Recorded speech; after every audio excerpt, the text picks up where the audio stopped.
and welcome to the Reporters Roundtable, where we're talking about the movement of live events into the virtual realm. My name is Stu Hume, editor of TPI magazine. Just a very quick introduction for me, for those of you that aren't aware of the publication. We're a monthly magazine that talks about the technical side of the live events industry in touring and festivals. Now, from March 2020, obviously live events came to a very sudden end with the rise of COVID-19, and it is important to kind of talk about the fact that there is a huge workforce out there that are no longer able to work, which is a subject we're going to be talking about with Rob Roberts a little bit later today. But despite all this, there's been a huge amount of innovation that has been taking place in the last 10 to 12 months, with live music moving in to the online realm. So for that, we've gathered 3 leading experts that are on the cutting edge of bringing live music in to online to the people at home. So without further ado, we're going to hand the mic over to introduce themselves. Could we start with you, Rick? Hi guys, sorry if anyone saw me put a strange face on I just took some tea. I forgot. I mustn't have remembered to boil the kettle. The water's kind of cold. It's the most disgusting cup of tea ever. Anyway, nice to see everyone. Hello Emma and hello Rob. And thanks for having us, guys. Yeah, my name is Ric Salmon. I'm the founder of a company called Driift, and also one of the partners at a management company called ATC.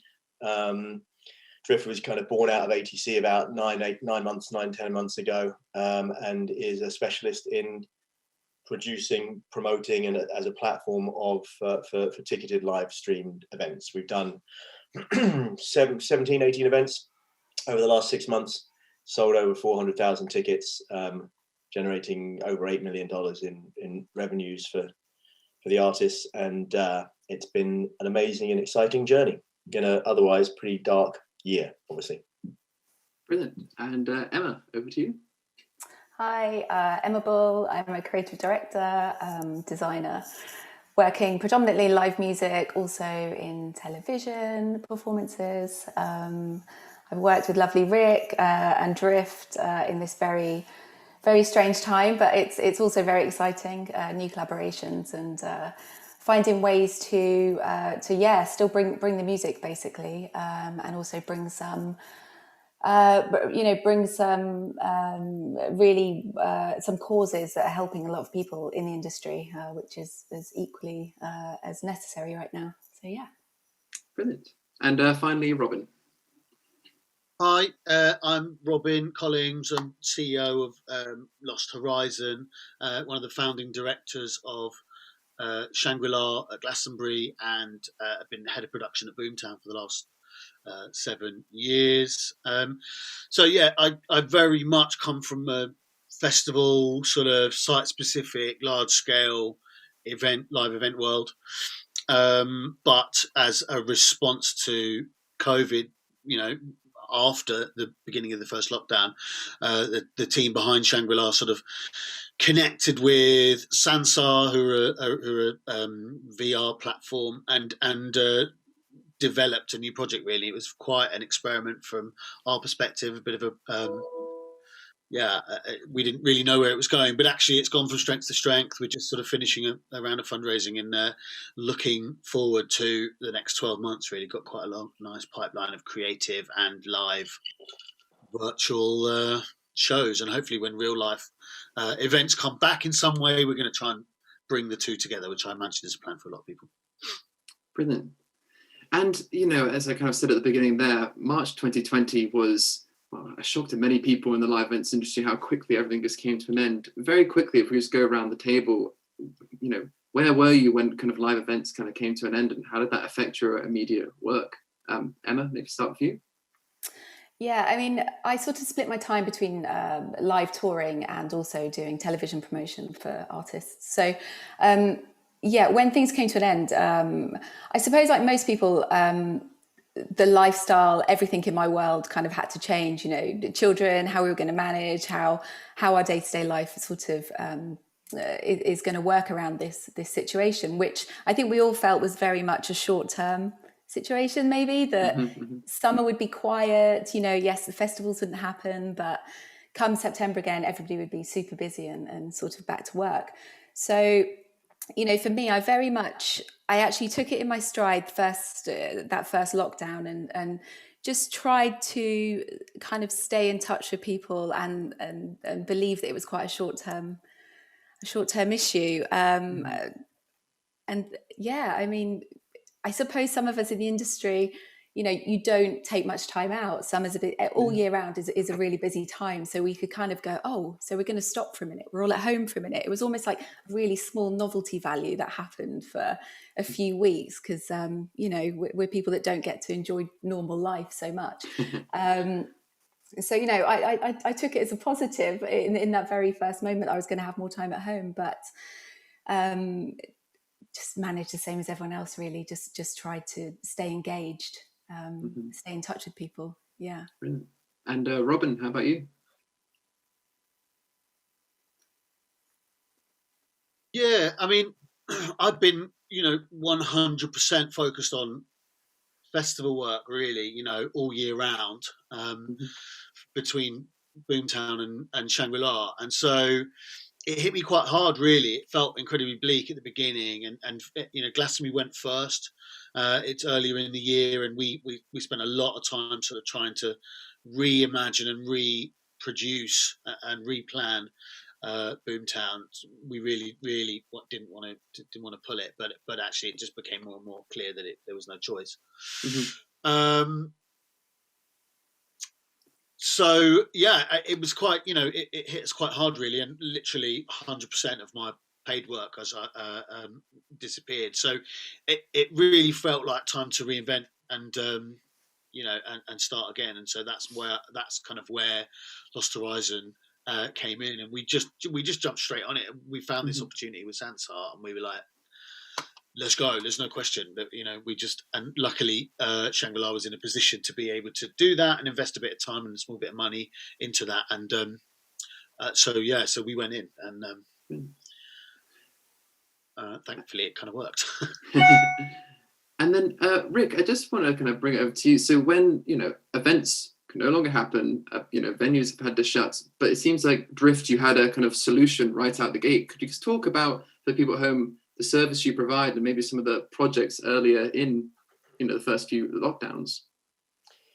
Yeah, I mean, very similar to Robin, in a sense that, the tap had been turned off completely overnight for so many people.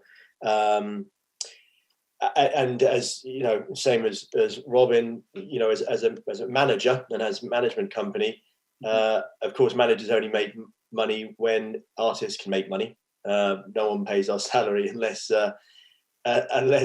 there's some money coming in. So when the money stops coming in, the obvious challenges you're faced with. So I suppose we were in a fairly unique position as a management company at ATC as a company at ATC, because we have, I think we're still the only business in the industry that has both a management company and a live agency under one roof. Right. Okay. So we were hit pretty hard from both perspectives. Obviously, we manage about 60 acts, and then we represent about 400 through our live agency. Now, obviously, the live agency was, halted overnight, and the management company, to a slightly lesser extent, because of course artists can continue to work even if they're stopped from touring. But we had a fairly unique challenge from that perspective, and had to cancel, dozens and dozens of tours. Nick Cave had a very nearly sold out. It was 8 months away from going on the road, but very nearly sold out arena tour, so nearly 500,000 tickets, which we had to cancel. Well, initially postpone, then ultimately cancel. Laura Marling, Fontaine's DC, I mean, dozens of acts. So our initial reaction, to be honest with you, was simply to, almost in survival kind of mode, in a sense. Well, that sounds a bit dramatic. More a case of, when faced with an almost impossible challenge, what do you do? And you've got artists that need to do things and to create and to communicate and to perform and to so on and so forth. So we looked at a bunch of other people doing live streams at the beginning of lockdown, and frankly, it was a bit ropey, wasn't it? People doing stuff on their iPhone in their bedrooms, and there was only so long that could go on. And so I guess we just said to ourselves, look, if we were to do something, how would we do it? With our kind of sensibilities and taste and approach to doing stuff. So Laura, who we adore, and thank God, she kind of trusted our vision for it when we said, well, why don't we? When we said, let's do a live stream, and let's try and sell tickets. And we didn't have a clue what we were doing, because of course no one had ever really done it. Live streaming had been around for years, but no one had ever really tried to do it as a commercial live ticketed event. Certainly not with no audience, that's for sure. Laura's was the very first show that had ever been done with no audience as a ticketed live stream event. So, and I could go on for 8 hours about it, but I won't. But long story short, it was a huge success. It sold probably twice the amount of tickets that we could have even dreamt of doing, which at the time seemed like a huge number of tickets. We sold 6,500 tickets, which blew our minds. Now it seems like nothing, but it was a huge success. Made a load of money for the causes involved. Most importantly, got a load of people back to work, crew, venue operators, etc. Was critically acclaimed. Laura loved it. Fans loved it. Huge success. Very quickly moved on and did a similar kind of thing with Nick Cave. That sold 36,000 tickets. And it was at that point, or through that point, that we realized, Jesus, this is a really exciting new model, new creative format, new revenue stream, new everything. And I think one of my sons is trying to come in. Do you need to come in and get the printout? Come on. No? Someone's been printing something, sorry. So it was through that we realized that it was just a really exciting opportunity, I guess. And having done those first couple of shows, realized that was a standalone business that we really wanted to focus on. So we launched Driift and haven't looked back. I think it's broadly known, and Emma and I worked on a phenomenally successful show with Niall Horan from the Royal Albert Hall, which sold 127,000 tickets in 157 countries around the world. And the numbers just kind of go on and on. It's so exciting and such a beautiful kind of journey to have been a part of.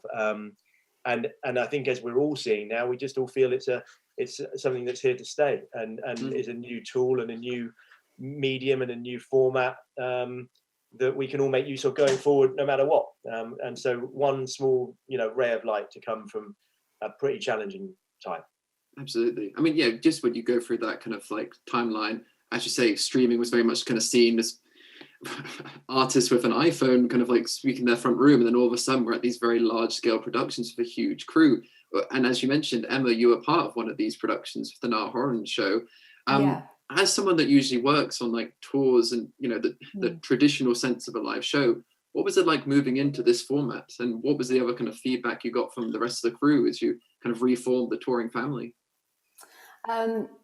Well, I think there was a huge sense of relief with the overwhelming feedback from the touring family. It just felt like there was a beacon of hope that people could still work, because they literally hadn't worked for so many months. And it was a very overwhelming scenario, because I think that it was the first thing that a lot of people had done since lockdown started in terms of that particular touring family. And it was being in the rehearsal room and thinking about the fact we were putting on this show. It felt big. It felt like a big undertaking. And there were, in terms of like, the way you traditionally approach maybe putting together a tour, there were factors that we kind of kept the same, but the collaborations are very different.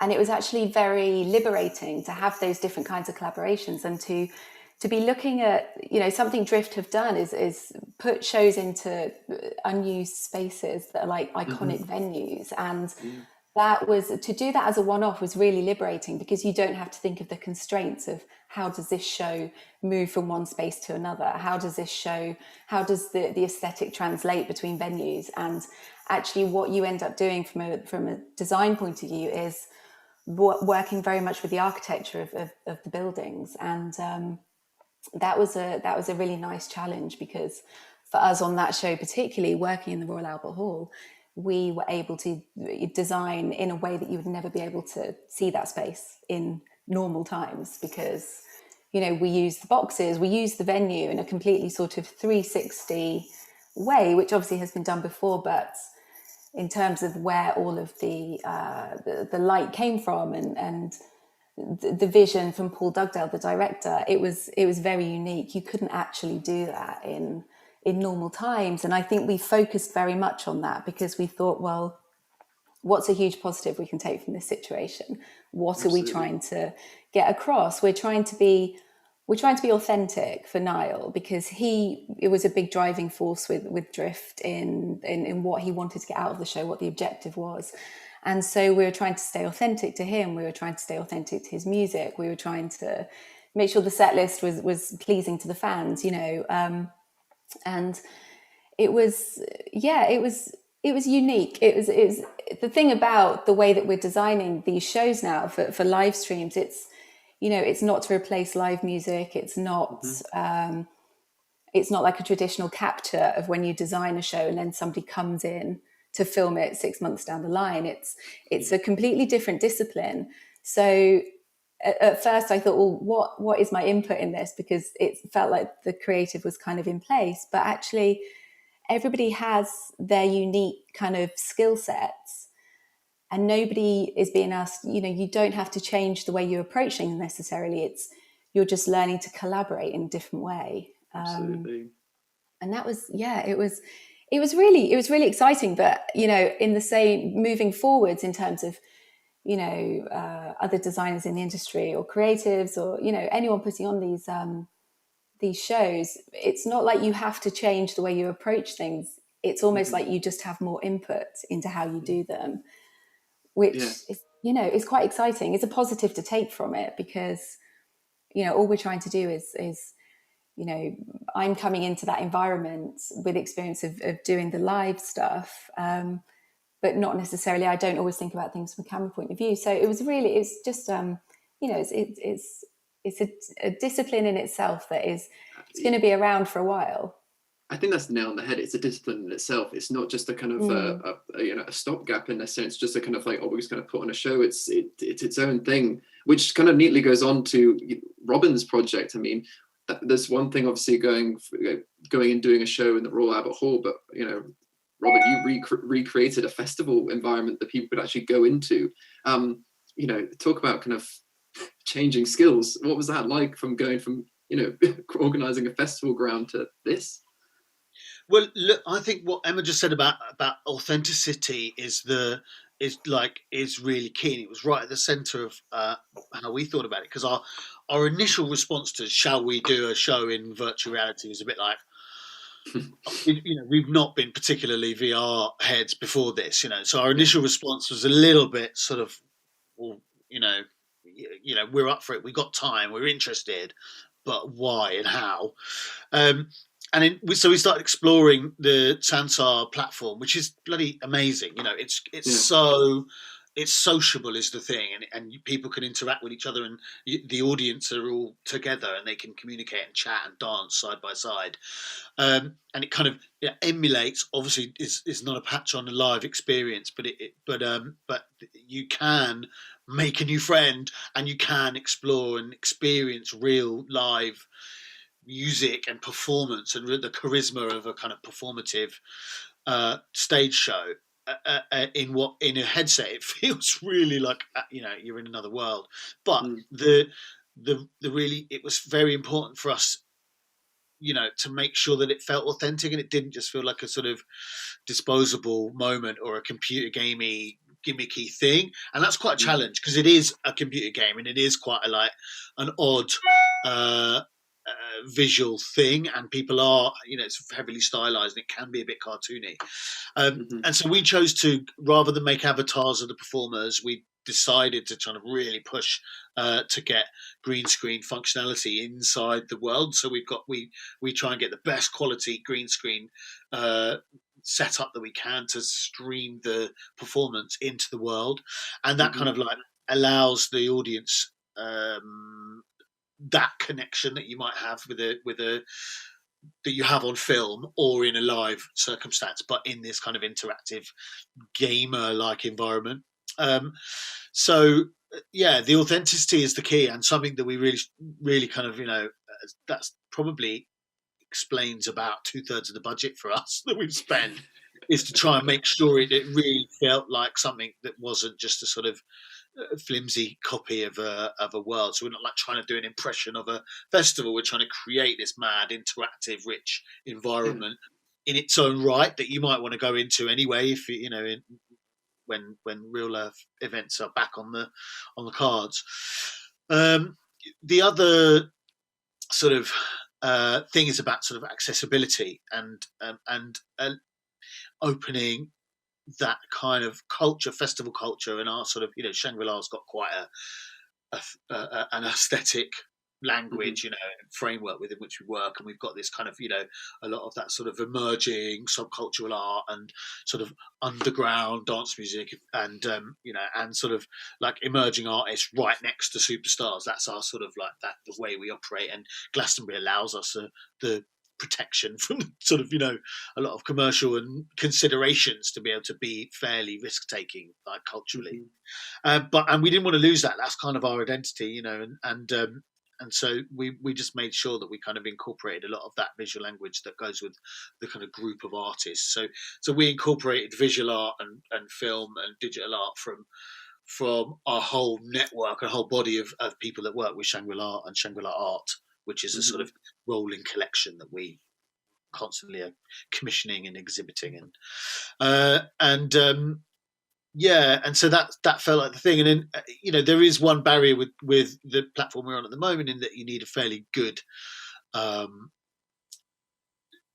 gaming PC to engage in it in an interactive way, or a VR headset if you want to go fully in. And that, so it means that we have created this really immersive, exciting environment, but actually there are different barriers to the barriers that are kind of around a concert or a festival. And so I think our next move really is to try and make the streaming experience richer and more integrated and perhaps a bit more interactive, and and explore other types of mediums and ways of authentically presenting our cultural interests, using digital form in order to keep connecting people. And I think connecting people, we'll never do anything that doesn't have a really serious way for the audience to connect to each other. And I think that's for loads of reasons. One reason is that we don't have access necessarily, or we're one step removed from sort of we're not an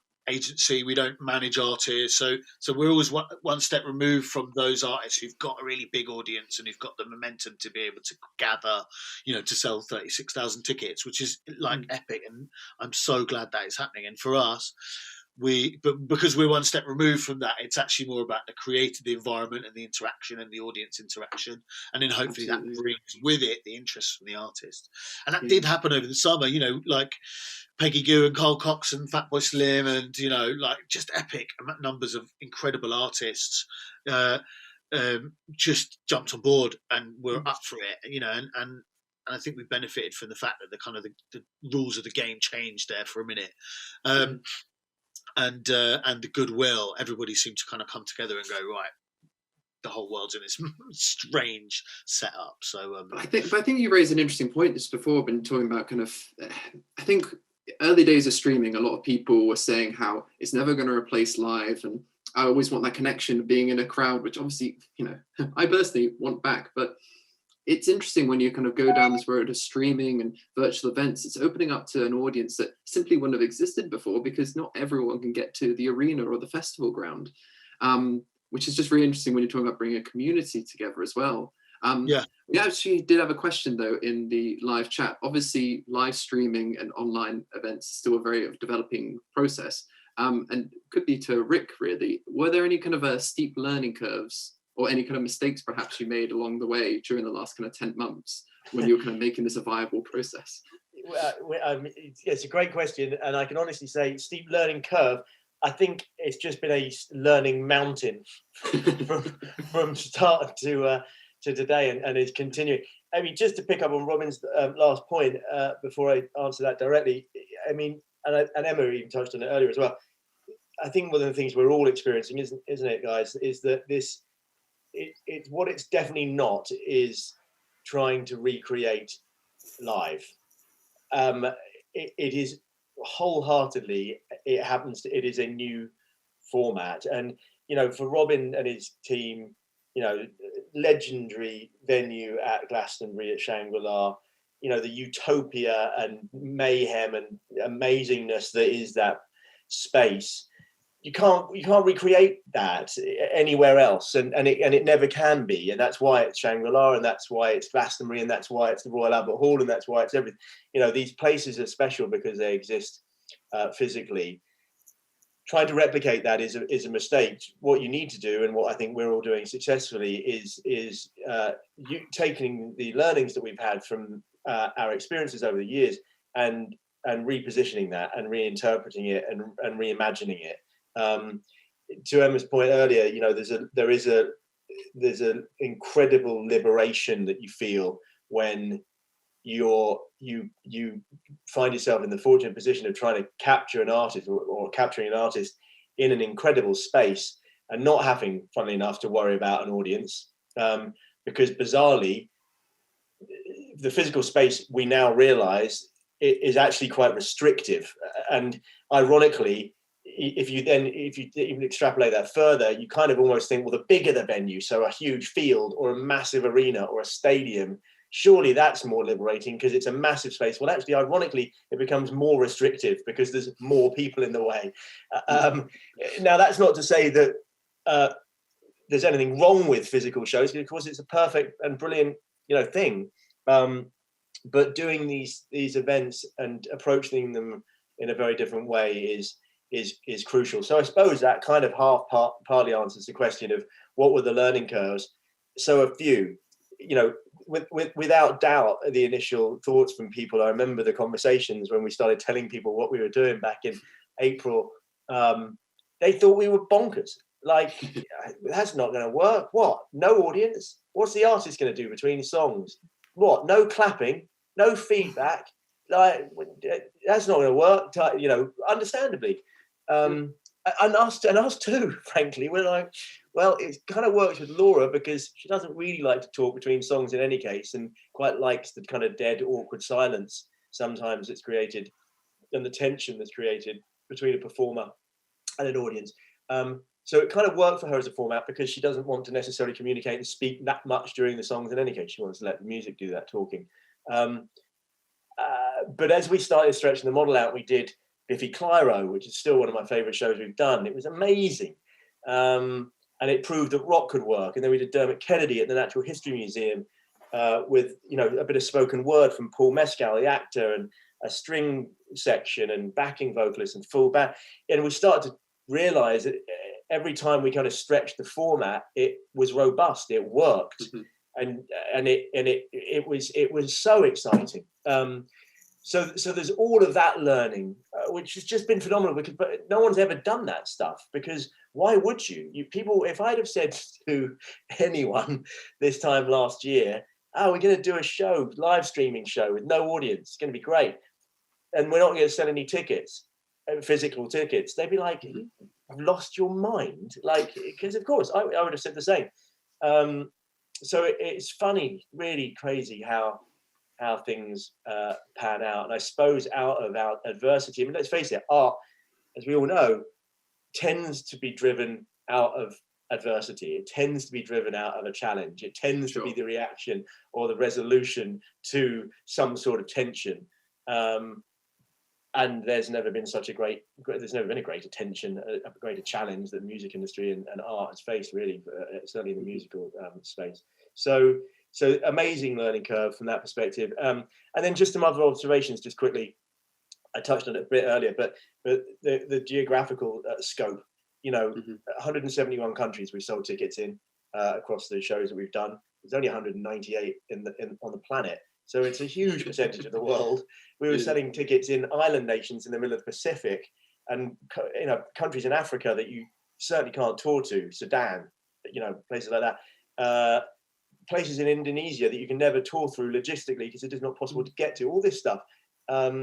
So the chance to really communicate live music and kind of globalize and democratize live music to fans wherever they are at a much lower ticket price, of course, to a physical ticket, which is also a nice kind of democratization aspect, and so on and so forth. So I find it hard really to pick out any negatives from it for all of us. Really, it's such an exciting new part of what we can all do.